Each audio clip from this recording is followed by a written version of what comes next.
This is Media Sales Mastery, the podcast for media sales professionals.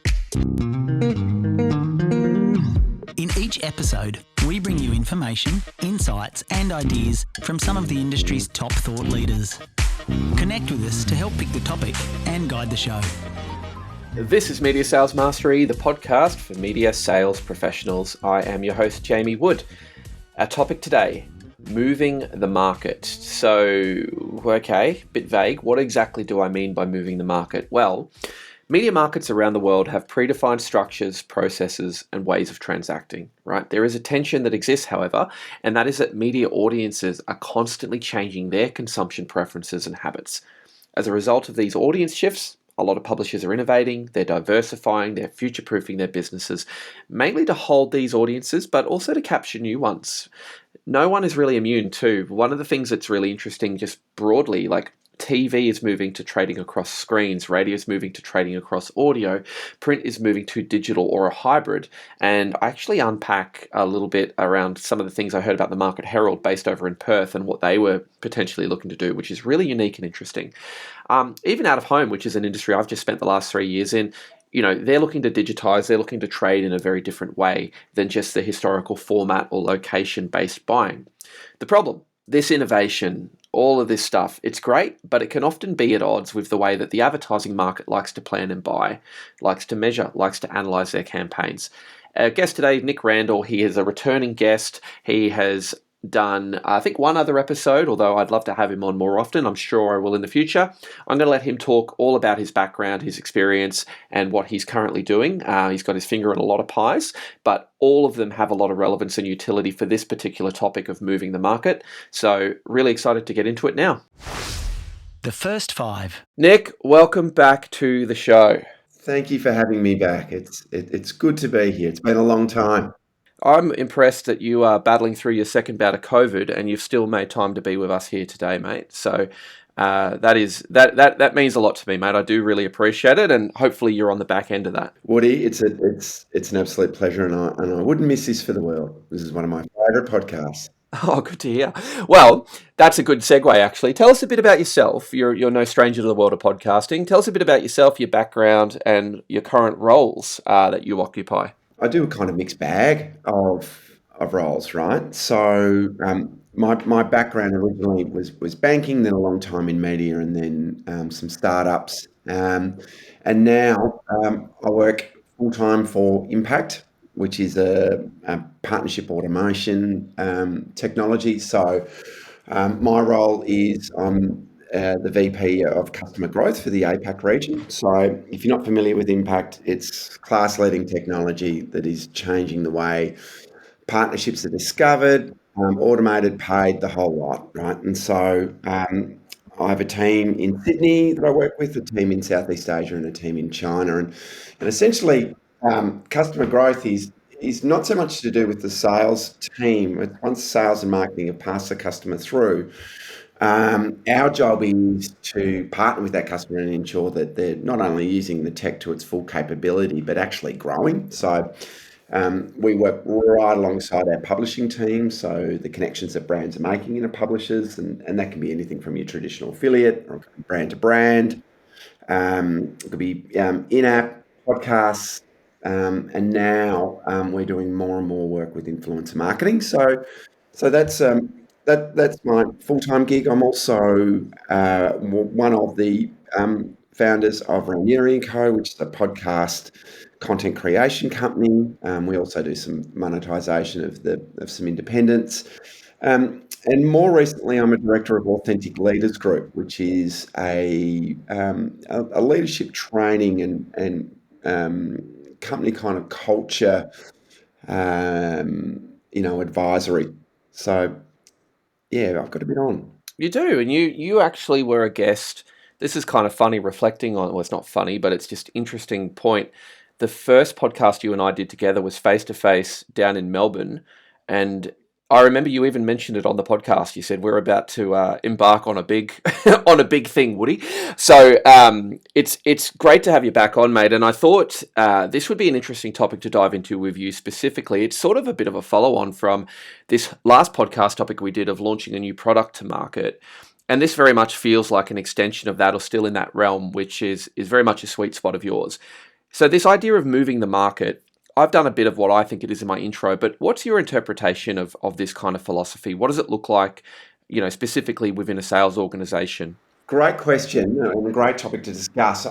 Like when I said it's whenever you're innovating and it's finding a way to create the market fit between what you built that's new, and how that is actually going to, kind of create some sort of resonance or acceptance to your target audience, right? And that could be anything. Like that could be a product innovation, right? So if you think about, your traditional media, it could be, a different kind of format, right?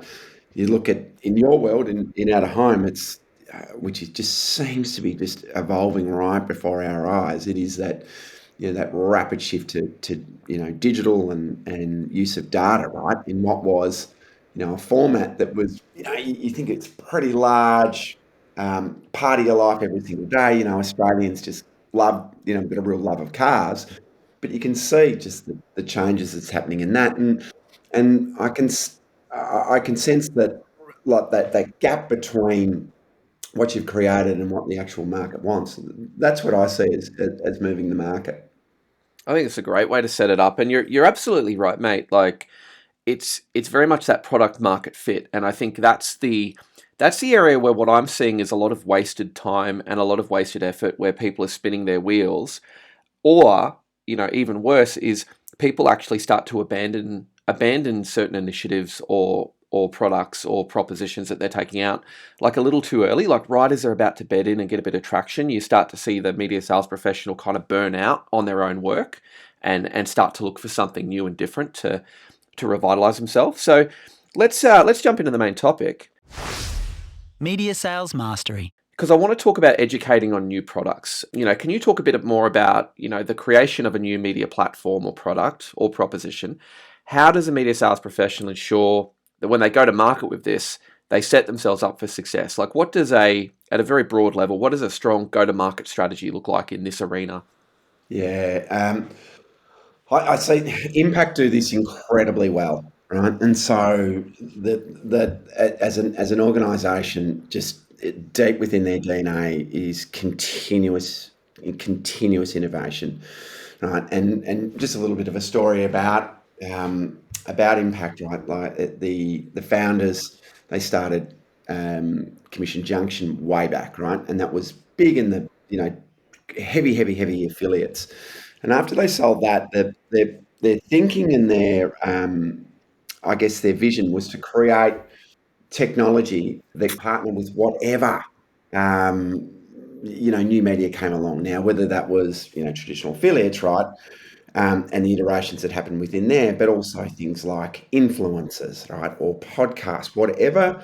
Wherever a partnership could be formed or app to app, right, they wanted to make sure that they were there. So they've got a kind of really rich sort of DNA of innovation, right? And innovation's great, but also you've got to get your sales team along with it as well. Okay, so whenever I see like you look for a really good go-to-market strategy, it, there's a huge education piece that's got to be done up front, right? And again, going back to Impact, one of the things that they do is every quarter they educate internally, right? And there is a quarterly rollout. All of the new innovation that's coming down the pipe, everything that's coming down the roadmap is actually shared internally, right? And so the first thing they do is make sure that interest or that desirability and that kind of want to know more is really ingrained in the organisation, right? So not just sales, right across the board, and so that excitement is built there, right? Because what you don't want is that trepidation and that almost the opposite to kind of confidence on something like this, where people are, really kind of worried about what this new, technology might be, right? And that's quickest way to kind of solve that and get through that is make sure you got your organisation involved. And the next step is, okay, rolling that out. So normally you would have a list of clients that you can go to who are kind of on your beta program, right? So they're looking for the new sort of innovations. And they're the early adopters, right? And they're the group that you take it to first, right? And say, hey, look, we've got this new ad placement tool, or we've got this new kind of data mapping, or this customer journey tool, right? We want to take you through it, and do you actually want to start using it? And invariably they always say yes, right? Like they're always looking for the next thing.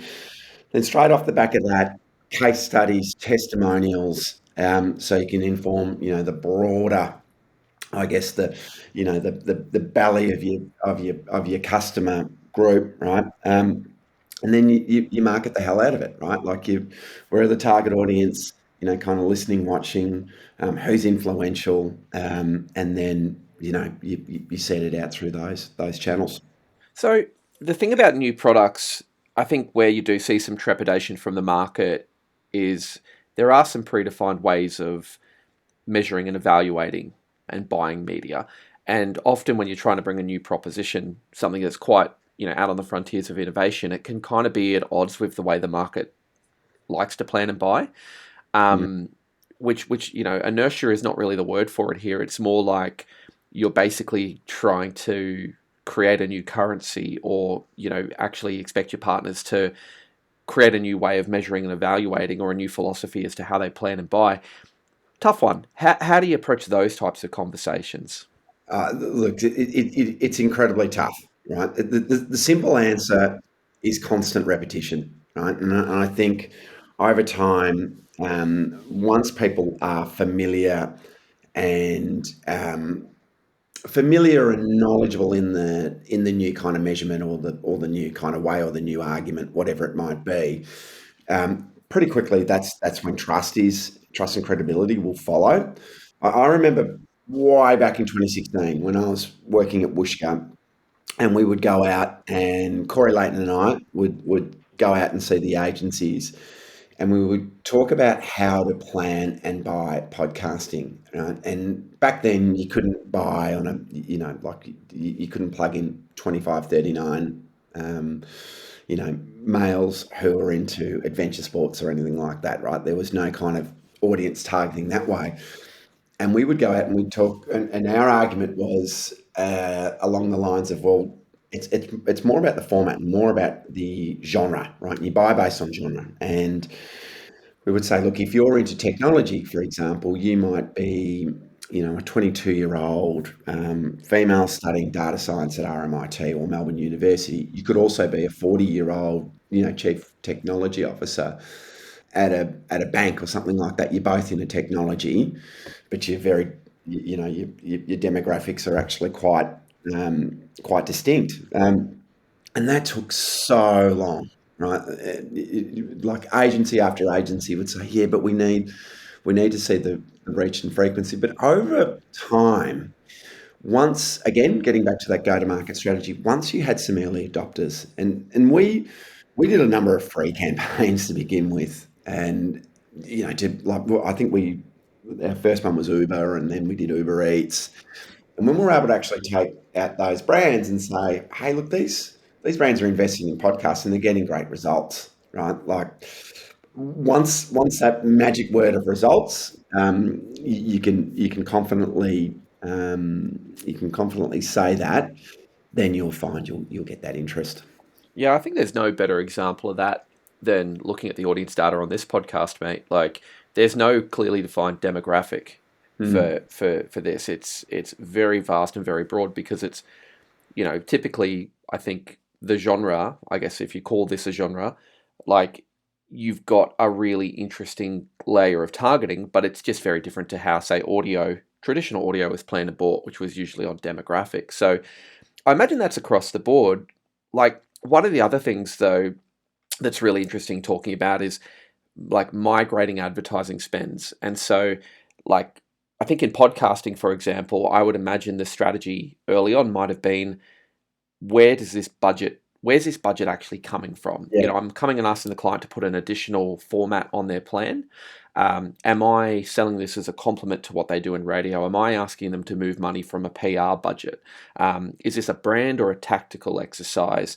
Does this replace what they've done in magazines? Which I think podcasting early on, that was something I sort of found was really interesting was some migrating of revenue from mags, which probably were bought by genre or passion point or vertical. That's one area. The other area is migrating advertising spends when it's migrating advertising spends from your own business. So there's a lot of focus, obviously, on generating incremental revenue. If I'm in TV, if I'm in print, if I'm in radio, even if I'm in out of home, you've got kind of your traditional offering, your static billboard or your free-to-air TV or your broadcast radio. And then you've kind of got these new digital platforms that you actually sell as an integrated solution. And I've noticed there's always this internal tension of, well, this has to be incremental money. You've still got to protect your core. Other people take the view of like, look, I'm just going to take share out of the market and the audience is migrating here and I need to capture the audience and protect the revenue. Like, what's your perspective? I know it's a very wishy-washy area of discussion, but just broadly, what's your area of perspective here? Like, how realistic are some of these, incremental goals, or are we better off just trying to kind of keep a hold of spend and use these new, this new innovation as a way of just retaining revenue? That's a huge spectrum, right? Like in terms of answering that, I've seen it from my time at Austereo when we were acquired by Southern Cross. Straight away it was, let's get TV and radio together and let's take it out to market. Well, what happened is we basically cannibalized TV budgets or radio budgets, and that was we moved too quick on that, and the market just wasn't ready for it, and we didn't have like a compelling reason, because the market was used to seeing me as a radio person, then all of a sudden I'm selling TV, and they're like, well, hang on, I can now get TV in as part of that radio buy. Then you see, like the audio companies have gone through this challenge and are still facing this challenge, especially with the likes of streaming and podcasting.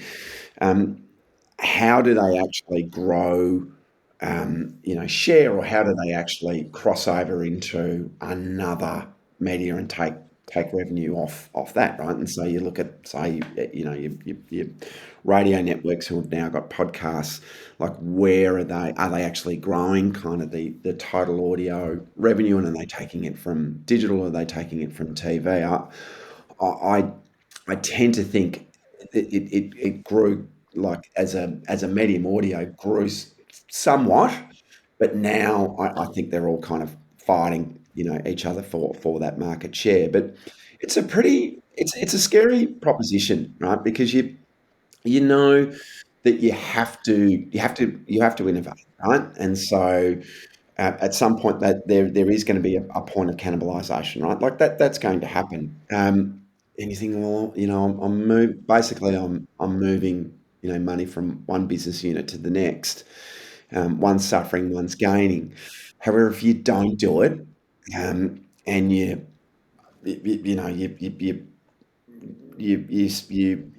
take a back step from kind of the innovation, and just try and protect the core, someone else is always going to create an innovative kind of media, or compelling reason to actually buy them. And look, and this was the case, I think, like going back to Wooshka days, the big kind of radio networks just didn't see us coming. And that was probably the same with, say, Spotify and Pandora back in the day, when that had a sales organization in region. So you kind of have to do it, right? And sometimes it must be pretty painful, right? And again, on something that's like, say, podcasting, like you're moving this revenue into something that's the margins might not be there. You're actually paying all this money for content and hosts and shows and so forth, and the return on it's not there. But you kind of got to do it, right, to make sure that you're still relevant. So it's it's it's a challenge, right? Where it's really easy. For example, like my time at Wooshka, we're able to just go in and just pick off. Like if we gain sort of 3 to 5 share points, well, for us that was hundreds of thousands of dollars, It's right? That business we changing, yeah, absolutely. Yeah, and that was easy to do, right? Like it was easy to kind of pick off at that end. So look, it's incredibly challenging, and no one's kind of written a book on it, right? And what there's always disruption coming. You look at the big kind of tech giants, in Meta and Amazon and Google, they're continuously developing new products, right? And the same thing with the likes of Spotify, like their growth and their product innovation, right? You're just going to continually get squeezed, right? So if you're a media sales team or a media organization, you've always got to have kind of that one eye on the horizon, which is innovation, but also the other eye on the road in front of you, right? You just you can't forget one. Yeah, Well, you can't focus on one and forget about the other, I think. I agree, man. I think, and it's not like it's any media type is immune to it at the moment. I mean, TV are moving to total TV, radio's moving to audio, out of home's increasingly digitizing and trying to change the way that they really transact from what they Mm, historically did. One of the more interesting examples. I'm not sure if they're still doing this, but I had listened to the Unmade podcast maybe like 6 months ago or so about the Market Herald, which is a business news publication, mm, pure play digital, I think a lot of video content. And at that time, they were actually talking about the idea of moving back into a weekend printed newspaper, yeah, which is just wild, right? But yeah, again, in the context of the way they were talking about their strategy, it was actually quite innovative. It was going, there's still a place for business news media in a print version. The digital offering and the print version are different, they're complementary. This drives incremental readership of our content. So I think there are some really interesting examples of some media companies that are, I guess, that argument of moving the market, it's actually like kind of redefining the whole arena that we compete in as publishers. But to your great point, I think where you deploy your effort and where you choose to actually play, like the Wooshka thing of moving into radio, going, all we got to do is move a few share points and we're killing it. Um, the versus going in and saying, hey, let's leverage a combined offering of TV and radio, maybe not so much. That's the part that I find really interesting. Where do you actually play in order to get that revenue opportunity that does have the upside, versus where are you just kind of trading against yourself in a sense? yeah. I think it's incredibly focused, right? Going back to Wooshka, Corey and I would have presented to every agency 4 times over in the first 12 months, right? We had a great deck that educated. It was like a masterclass, I think we called it, and it was if you never listened to a podcast, you didn't know how to buy it, didn't know who the big movers were. This was a great kind of masterclass. And we found we presented to absolutely every agency, university, you name it, right? But when it came down to it, it was literally one or maybe two agencies that were buying quite a bit from us, right? And that was because they had actual, I guess, kind of bona fide fans of the medium, right? And so that was where we kind of got our market entry, right? That was where we landed. Now, just switching gears a little bit, and I saw this. I saw this in Impact with the group Accent. Right, they might know them. They own Hype and Platypus, those kind of physical bricks and mortar sort of shoe stores. They also own a lot of licenses for this region, like Hoka running shoes, for example. Massive e-com strategy, huge e-com, right? But what drives a lot of their e-com is actually the bricks and mortar, right? And I remember hearing the CEO speak, and really inspiring speaker, just his vision, and he talked about Style Runner and how it had this amazing e-com strategy, and he said, well, what could that look like in the actual real world? And both the e-com and the bricks and mortar strategy, they grew, right? And so you're talking about the Market Herald and actually printing a newspaper on the weekends. It's a really, really good strategy, right? And if you can create a strategy that people are already comfortable with, right? So think about that Market Herald. People are used to actually buying print, and you're coming back out with something like that. Well done. That's incredible. That is a really, really good. That's a strategy well executed, right? Because you're bringing back something that people are kind of familiar with. might not have been buying, you're a digital, but we're also doing something that's quite traditional. That's really clever. I think that's a I've always said the Batuta Advocate could single-handedly revive newspapers for people under the age of 30 if they put a daily print out. I think I would buy it. I'd buy a Batuta, a satirical newspaper every day and read the articles. I had this period, right, where I was traveling in domestic airports, and I used to just see people do really stupid things, and I was just wondering, like, am I traveling with one of the writers for Batuta? Because it was like a day later, something I saw happen at an airport was one of their satirical. Yeah. You do wonder if that's where they get their content, because Oh, every time I look at something like that, I just go, God, that would be a great article. yeah.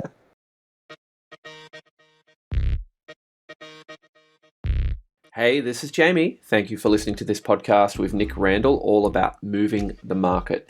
Now, one thing that actually occurred to me when I was putting this episode together is that we've not only had Nick on the podcast before, but we've also had one of his business partners, Rob Ranieri, on the podcast before as well.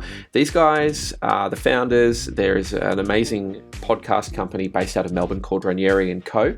And they do a bunch of original podcasts, some really interesting concepts, investigative journalism, different verticals, different genres. But one of the ones I really want you to have a listen to is Motherload.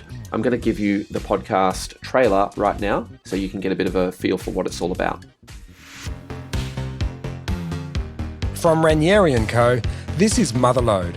The backstory to Julian Assange and global cyber attacks starts with a few teenage boys hacking international centres of power from their bedrooms in suburban Melbourne. Why do you do it? I don't know, it's fun. Stealing from other people is fun. No, getting through the system is fun.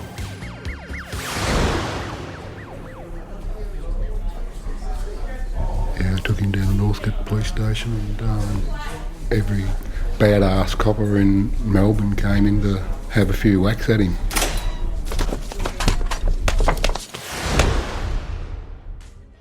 That was the podcast trailer for Motherload, an original podcast series by Ranieri and Co.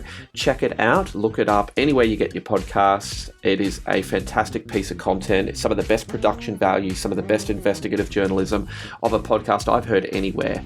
And I'm not just saying that because these guys are my mates, I'm saying that because I am a massive fan of it. In fact, I'm a big runner, but I doubled the run that I was on last time I was listening to this podcast because I just wanted to hear the end of the episode. So it's a cracking listen. Now we're going to jump back into Nick for the Moving the Market episode. Here's the other thing though, again, it's always this kind of weird area of like market signal versus market noise, overcoming inertia versus like being on the wrong path. So you're talking about you and Corey at Wooshka, you've gone and done like 4 masterclasses, you're just repeatedly going out, doing the same kind of content, educating the market, and you're sort of saying it's really not resonating en masse, it's resonating in pockets with some early adopters. How does somebody in that kind of phase of a rollout figure out whether they need to course correct versus whether it's actually just a case of they just need to double down and keep going? Like, that to me is always the difficult one of like, are we spinning our wheels here and wasting time, or is this actually just the amount of the effort and the natural kind of consequence of trying to get some market adoption? We just got to keep doing this. I mean, short of somebody abusing you for 30 minutes on a Zoom call about how bad your product is there another way of knowing if you're a bit off base? Yeah, there's a fascinating book, and I urge all of your listeners to read this, Jamie, and I hope you've read it. It's by Angela Duckworth. It's called Grit. I've not read it, but I've seen her TED Talk. It's a phenomenal book, and what she talks about is having passion for a top line goal over an extended period of time, right? And that means constantly putting in the effort, the time, and so if we look at an example of how that works in our industry, it is just continually presenting, right? And if you're getting confused looks and people are tuning out and you're just getting no kind of follow up, right? Well, something's wrong, right? Yeah. Like that needs adjustment. But if it is really new, you've got to have, I guess, the patience, um, and patience both ways, right? So patience to actually stick at the sales sequence that you're deploying, and also patience within yourself to um, just hold the line on what it is, and also look at the small kind of things that you can actually tinker, right? And nothing better than actually grabbing someone after a presentation, or a pitch, it might be a small pitch or something, and just saying, "Hey, what did you like?" And too often we say, "Hang on, what was wrong with that? What's the critique on this?"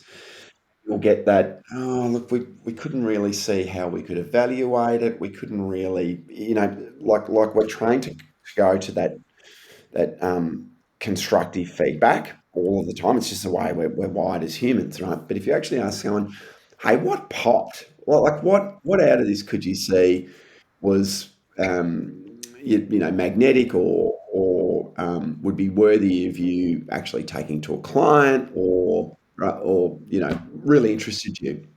Find that and then just double down on that, I think.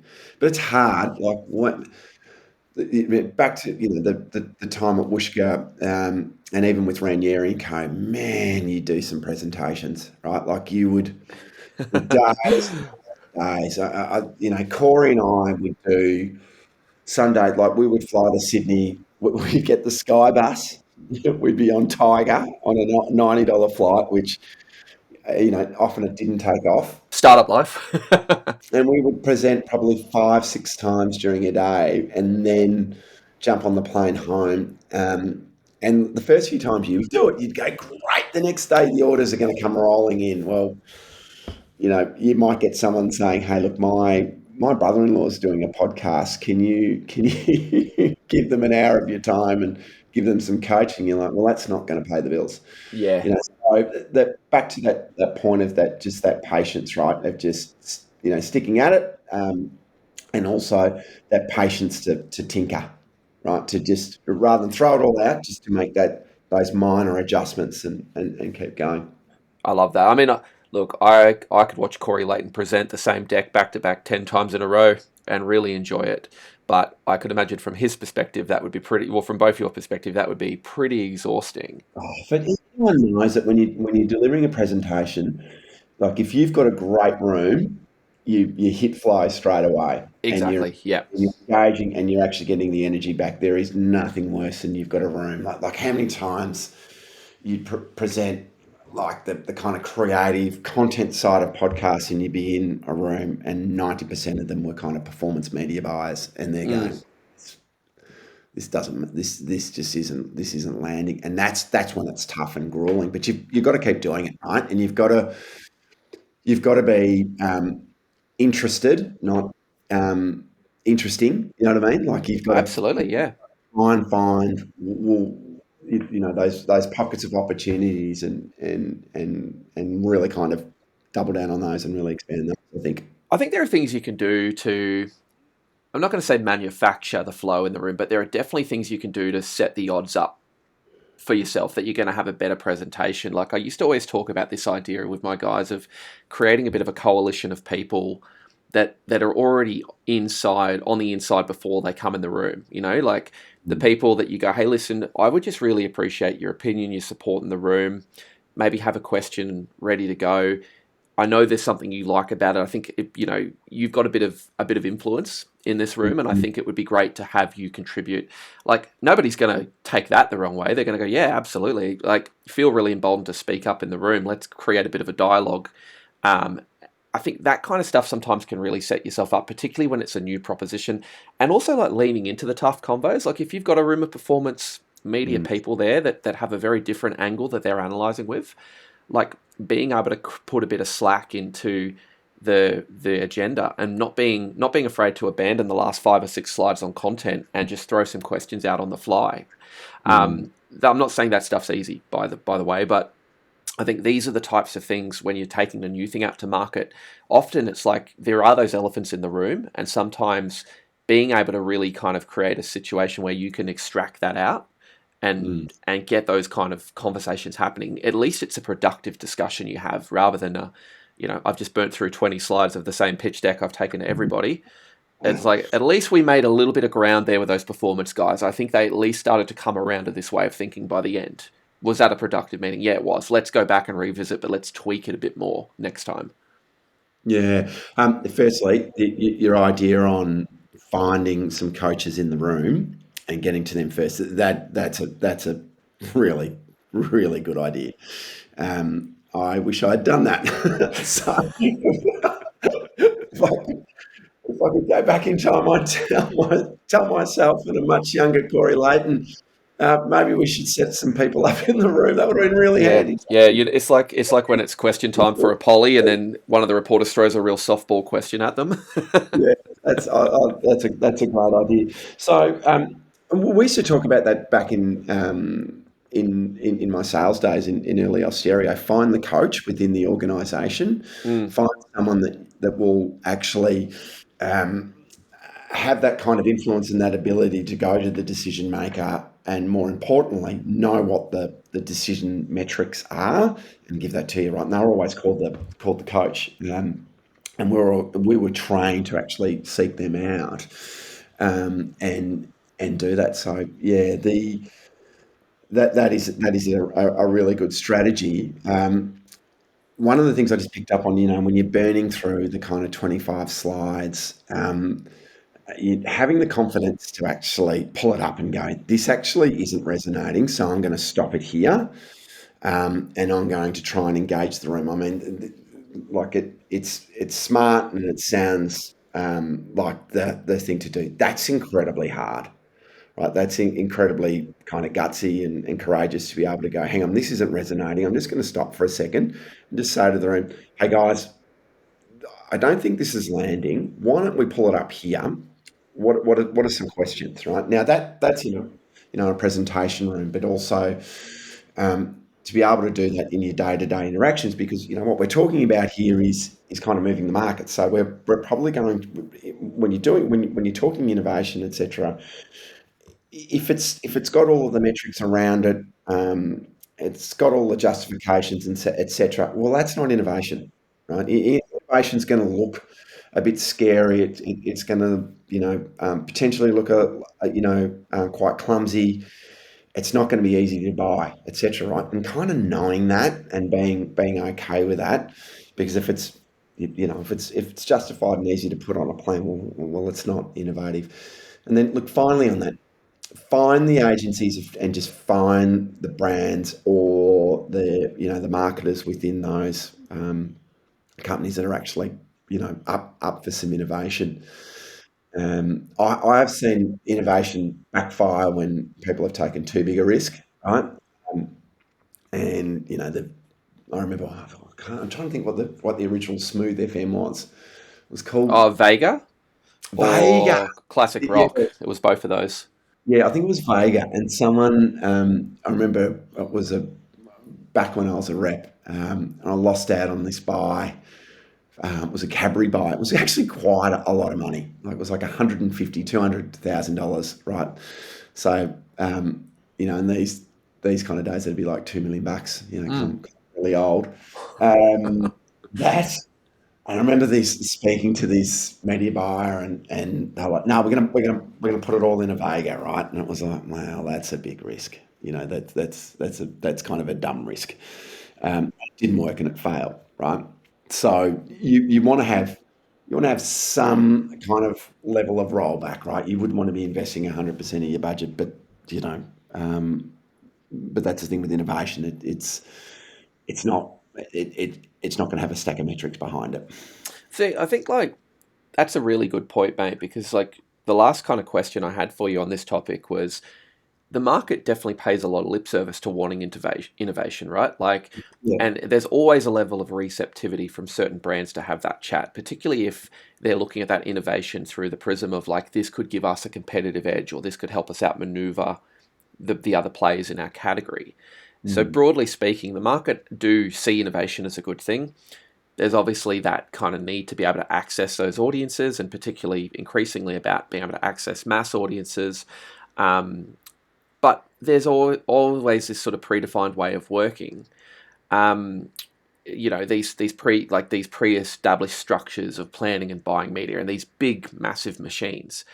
Like, overcoming skepticism and inertia, right? Like, just the fact that on any given day, people are so bloody busy. They've already got a playbook for how they do stuff. They've got like almost like the factory line where sometimes it's just, we need to have these kind of processes just to get the work out the door on the timeline. This to me is probably the area where I think I see this whole topic kind of coming to a close. It's this whole idea of like, broadly, as somebody in a frontline media, how do you go out to market and respect those kind of structures, but also make sure that you're kind of still seen as an innovative player, and make sure that you're still out there trying to future-proof your own revenue and certainly your business's revenue too. I mean, overcoming that inertia. I saw this at Fairfax, and working in the Fairfax radio division, right? Like we were AM radio, which going into agencies, trying to sell that. But what we did have was podcasts, and this was kind of 2014, 2015, and we knew that there was interest in it. A lot of the presentation, we'd actually start with, hey, this is what it's not going to be able to do. You're not going to get reach and frequency metrics. You're not going to be able to buy it on a 2539, kind of CPM or anything like that, right? But this is what it does do. It connects in a way that, quite frankly, no other media can, right? Like you're putting in your headphones and you're going to the content rather than having the content served to you, right?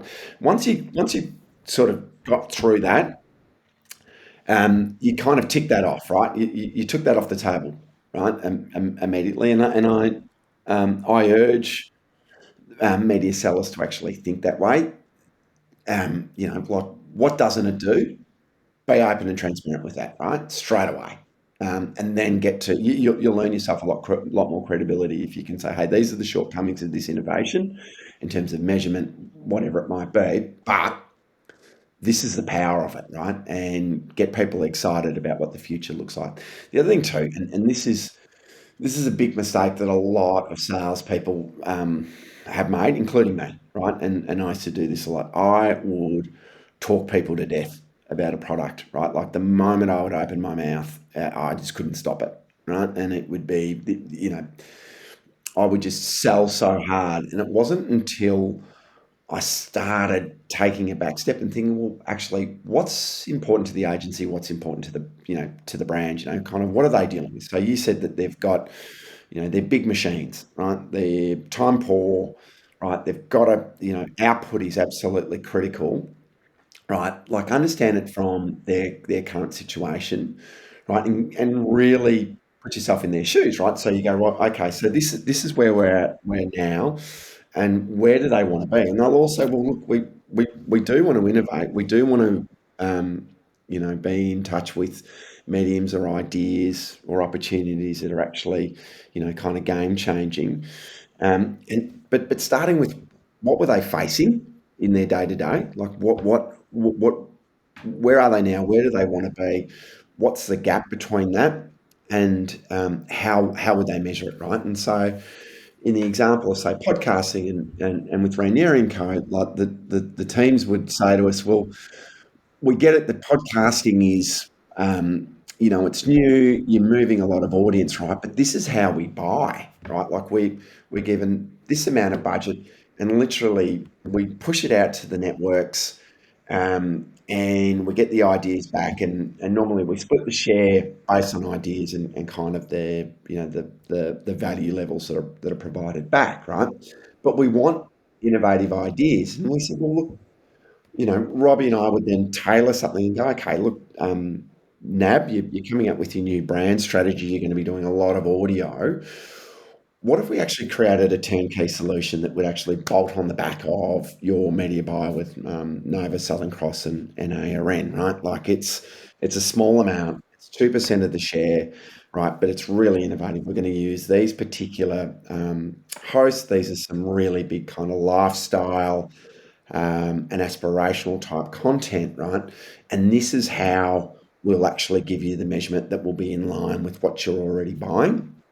And we just made it easy for them, so we gave them what they wanted, but on our terms. I like that. It's almost like the hygiene of the reach and frequency, and then there's that layer of integration or talent involvement or anything like that. You just being able to kind of pick a bit of that budget off, if you will. Yeah, that really changed things for us, right? Because when we launched Ranieri and Co, we had Wondery, right, which was massive publisher in the US, right? Like, always sold out in the US, but really popular here in Australia. But no one knew how to buy it, right? Um, and so we had to make that really simple for them. And that was how we did, right? Was like, hey, what's your challenge at the moment? But where do you want to be, right? How are you going to measure that?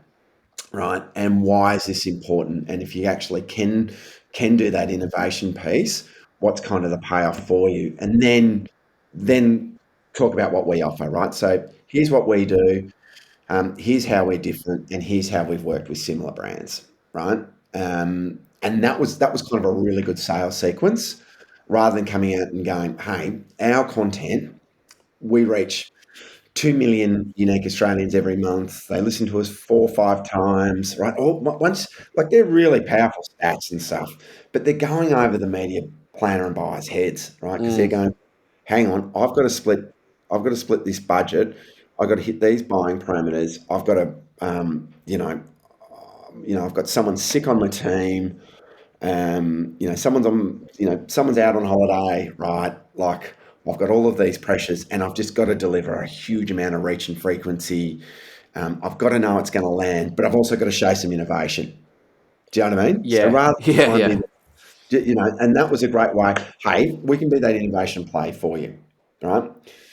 And solve it that way. So really understand what the needs are. And I think there's this salesman's, I guess, fault or part of the DNA is that you've just got to get out there and absolutely sell. You've got to absolutely crush it. You've got to convince them that whatever it is that you've got is better than anything else, right? And um, that doesn't work. Yeah, that's exactly right. Well, mate, my dog's losing his mind in the background. You can probably hear him barking, but that was actually the final question. Oh, Mate, thank you very much for your contribution. I always love having a chat with you, and I'm really excited about everything you've got going on. Just before we wrap up, give us a quick update on the world of Ranieri and Co. What's going on in that space in particular for people who are obviously podcasting fans listening to us? What are you guys doing? we're really excited. Motherlode, which is the investigative journalism piece that we produced back in towards the end of 2021 and released in 2022. We've sold the film rights to that, so that's really exciting. So that's going to be made either as a 6 parts streaming series or a film. So Wow, congratulations. thank you. That's really cool. The we're doing a massive series for an insurer branded series on loneliness and the loneliness epidemic, around the world, but here in Australia, and that's going to be one of those pieces that I'm incredibly proud of for work that we're doing, because it's actually work that's good. You know what I mean? So that's following around some people who are suffering loneliness and pairing them with a mentor and helping them find connections. So that's a great series. That the team that are working on that are just doing the most amazing job. So if I was to liken it, it's kind of like Love on the Spectrum meets Queer Eye for the Straight Guy, but in loneliness. So that's working with an amazing client who's incredibly courageous. So that's exciting. You are a hell of a logline writer, mate. I would sign off on that pitch in the room. So, well, that's not mine. I think that was what one of the producers, when we were creating the concept, that was her idea. One of our. And the other one that we're doing, we've just signed off on, and that goes into pre-production, is one on the election interference from 2016, but actually from people who were involved. So, we actually will be speaking to some of the hackers. That goes in. That starts pre-production next week. Got a really good crew on that. Like, Greg Muller's going to be the executive producer. It's Chris Saponi, who's an investigative journal. It's his story. Richard Baker, he's made a number of number one podcasts. I don't know if you recall Phoebe's Fall and Wrong Skin and a bunch up the Pong Su. So he's on as the consultant producer, right? Script editor. That's got a really good team. So that one will push out probably November. That's going to be big. And then we're just looking at a true crime series now, a pretty big one. A terrible kind of time in Melbourne's history in the 80s and 90s, but we've happened to land on a new angle to a particular story. So Robbie's investigating that at the moment just to see how we could make that as well. Because when you make original content, oh my God, they're expensive. Oh yeah. And you don't get the return on them for years down the track, right? Like Motherlode will start to make us money in probably 3 years' time. You know what I mean? So, and that'll be on the movie stuff. But they're big. I'm glad you guys did, and I did send a text to you and Rob one morning on my run when I had to listen to Motherlode, and I was like, I'm glad you guys are actually just continuing to forge ahead, even though maybe that commercial return isn't there, because it's good stuff, mate. Like, and the fact that you can now sort of license that or take that onto another medium is exactly the beauty of podcasting, isn't it? You know, you can get these amazing stories, prove the concept out, prove there's an audience there, and then kind of flip them into another sort of format for people to enjoy. Hey, I'd love to say that was all designed and it was strategy. It wasn't. Robbie and I and Greg went to the Melbourne International Film Festival. Robbie found something, and it was where we could pitch audio to producers, right, and potentially sell it, right. And he's like, "No, Nick, we've got to do it. We're going to do it." So we turned up on this really cold morning in Melbourne last year. And we thought it was like a hard sell that we had to do. So we're ready to go. And each time we'd be like, as we were pumping ourselves up, right, like, here's who we're meeting with first, right? And we didn't realise it was kind of the other way around. Like all of the producers actually wanted our content. Oh, wow. Yeah, and we were really confused as we were trying to sell it. But straight away we had 2 production houses that wanted it.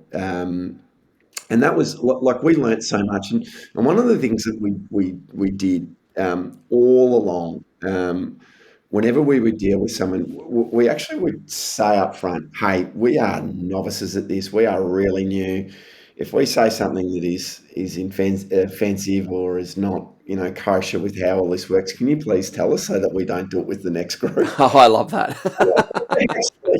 I genuinely realised we didn't have a fucking clue about any of this. So, and that really helped. And even down at the negotiations at the end, like we'd be, the term sheet would come back, and Robbie and I would be looking at it and then Googling stuff to go, or do we just ring them and say, hey, what does this actually mean? Right. And I think that kind of worked in our favour, that, it was. And we just said to them, always assume positive intent with us. And Yeah. so, look, it's worked out. We're really happy with the group that we're working with, and we can't wait to see it made.